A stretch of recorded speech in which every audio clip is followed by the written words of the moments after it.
اعوذ باللہ من الشیطان الرجیم بسم اللہ الرحمن الرحیم السلام علیکم ورحمۃ اللہ وبرکاتہ۔ آج کا ہمارا ٹاپک ہے تشدید بعد مدہ، یعنی تشدید کے بعد اگر مد آتی ہے تو اس کو کس طرح ادا کیا جاتا ہے۔ ہم اپنا لیسن سٹارٹ کرتے ہیں۔ پہلا لفظ ہے ہمارے پاس یزکا، یعنی کہ اب تشدید بھی ہے، ہمارے پاس شد بھی ہے اور اس کے اوپر کھڑی زبر بھی ہے۔ اس کو سختی سے بھی ادا کرنا ہے اور ایک الف کے برابر لمبا بھی کرنا ہے۔ یزکا، ذال ہمارے پاس نرم ہے،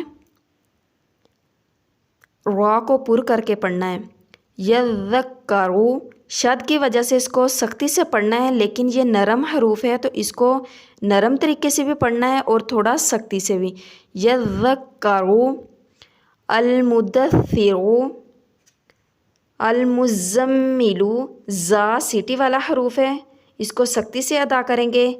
میم گنہ ہے، شد ہے، شد کی وجہ سے گنہ ہوگا۔ المزملو،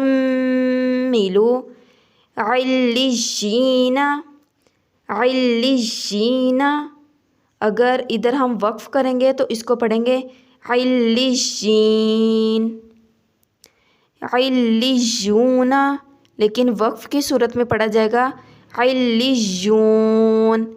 نون پر شد ہے، نون پر گنہ کرنا ہے۔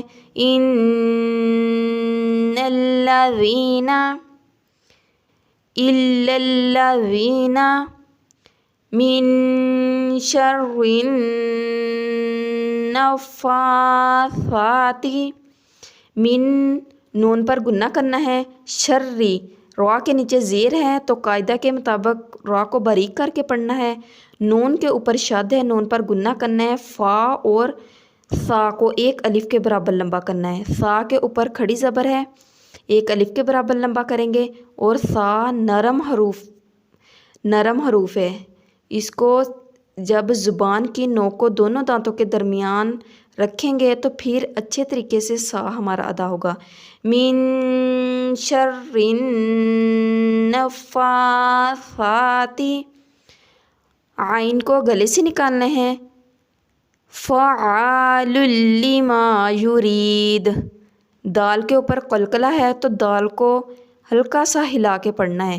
فعال لما یرید۔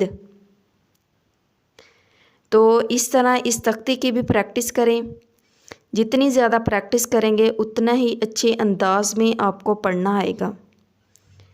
اللہ تعالیٰ سے دعا ہے کہ اللہ تعالیٰ ہمیں قرآن پاک کو سمجھنے کی طاقت عطا فرمائے۔ اللہ حافظ۔